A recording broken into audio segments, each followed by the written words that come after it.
తెలుగువారి ఆత్మగౌరవానికి ప్రతీక యూత్ ఐకాన్ కేంద్ర విమానయాన శాఖ మంత్రి కింజరాపు రామ్మోహన్ నాయుడు పుట్టినరోజు వేడుకలు పండుగ వాతావరణంలో నిర్వహించాలి అని పార్టీ శ్రేణులకు శ్రీకాకుళం ఎమ్మెల్యే గొండు శంకర్ పిలుపునిచ్చారు. 80 అడుగుల రోడ్డులోని కేంద్ర మంత్రి నివాసంలో కేంద్ర మంత్రి రామ్మోహన్ నాయుడు పుట్టినరోజును పురస్కరించుకుని ముందస్తు సన్నాహక ఏర్పాట్లపై ఎమ్మెల్యే శంకర్ పార్టీ శ్రేణులకు సోమవారం సమావేశం నిర్వహించారు. ఈ కార్యక్రమంలో కళింగ కోమటి సంఘ రాష్ట్ర అధ్యక్షులు బోయిన గోవిందరాజులు, టీడీపీ నాయకులు చౌదరి బాబ్జీ, అరవల రవీంద్ర, మాజీ ఎంపీపీ గొండు జగపతి, శ్రీకాకుళం తెలుగుదేశం పట్టణ పార్టీ అధ్యక్షులు మాదారపు వెంకటేష్ తదితరులు పాల్గొన్నారు.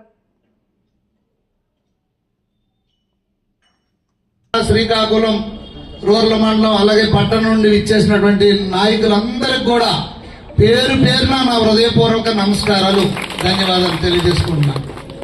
ఈరోజు చూస్తే ఇది మినీ పుట్టినరోజు కార్యక్రమం అలా ఉంది. సో ఇప్పుడే నాకు జస్ట్ ఒక 1 మినిట్ ముందు తట్టింది.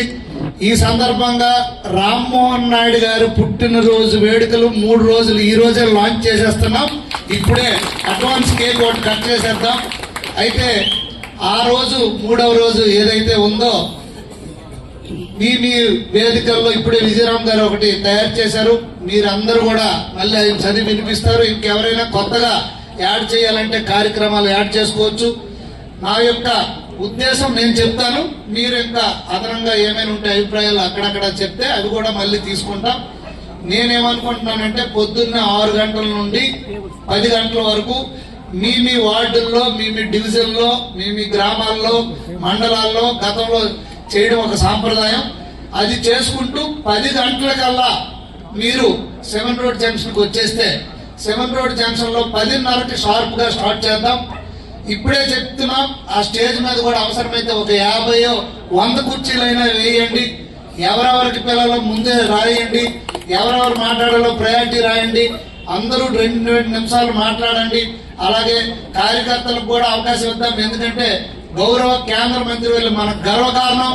మనది మనకు తెలీదు, కానీ ఆయన కేంద్ర మంత్రి అంటే ఇది సామాన్యమైన విషయం కాదు. అతి పిన్న వయసులో గౌరవ ముఖ్యమంత్రి వర్యులు నారా చంద్రబాబు నాయుడు గారు కానీ, అలాగే పవన్ కళ్యాణ్ గారు కానీ, ఉప ముఖ్యమంత్రి వర్యులు, అలాగే ప్రధానమంత్రి నరేంద్ర మోడీ గారు కానీ ఆయనకి ఇంత మంచి పదవి కట్టబెట్టడం మనందరికీ గర్వకారణం.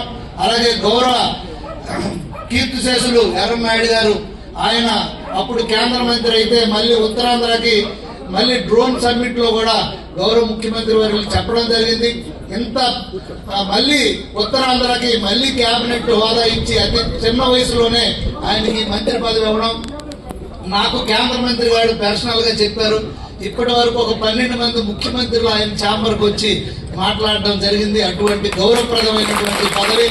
నేను కారులో ఉంటుండగా మధ్యప్రదేశ్ ముఖ్యమంత్రి ఫోన్ చేసి మాకు ఉజ్జయినికి కూడా ఒక ఎయిర్పోర్ట్ కావాలని అడిగిన సందర్భం నేను స్పీకర్ పెట్టి మాట్లాడేటప్పుడు కూడా విన్నాను. అంత గౌరవం, ఇది మన గర్వకారణం. ఆయన ఒక ఎంపీకే కాకుండా, మన జిల్లాకే కాకుండా, మనందరి కష్ట సుఖాలనే కాకుండా రాష్ట్ర బాధ్యతల్ని బరువు ఆయన భుజాలకు ఎత్తుకొని, అలాగే మన రాష్ట్ర మంత్రివర్యులకు కానీ, గౌరవ ముఖ్యమంత్రి వర్యులకు కానీ, అలాగే అచ్చెన్నాయుడు గారికి కానీ ఇక్కడ ఎంతో మనకి తోడ్పాటునిస్తూ అక్కడ సాల్ట్ ల్యాండ్స్ కానీ ఇవన్నీ విషయాల్లో కూడా ఆయన ఎంతో కృషి చేస్తున్నారు. శ్రీకాకుళాన్ని కూడా, ఈ పట్టణాన్ని కూడా అద్భుతంగా తయారు చేయడానికి ప్రణాళికలు సిద్ధం చేస్తున్నాం. అలాగే అరసవెల్లి టెంపుల్, అలాగే శ్రీకూర్మం, ఇవన్నీ కూడా కొన్ని గవర్నమెంట్ దగ్గర డబ్బులు లేనప్పుడు సెంట్రల్ గవర్నమెంట్ నుండి ఫండ్స్ తెప్పించడం, సిఎస్ఆర్ నిధులను వాడుకోవడం, వీటన్నిటికి ప్రణాళికలు సిద్ధమవుతున్నాయి. అతి త్వరలో దాన్ని ఫ్రూట్స్ కూడా మనకు అందుతాయి. మొక్కలు నాటాం, నీరు పోసాం, ఆల్రెడీ పువ్వులు కూడా పూసేసాయి. త్వరలో దానికి ఫ్రూట్స్ వస్తాయి. త్వరలో తప్పకుండా ఈ నియోజకవర్గం, ఈ జిల్లా, ఈ రాష్ట్రం 100% ఎన్డీఏ ప్రభుత్వ హయాంలో, అలాగే గౌరవ మన యువ నాయకులు లోకేష్ అన్న గారు కూడా పూర్తి మద్దతు మన రామ్మోహన్ నాయుడు గారికి అందించి ఈ రోజు ఈ పదవి కట్టబెట్టడం జరిగింది.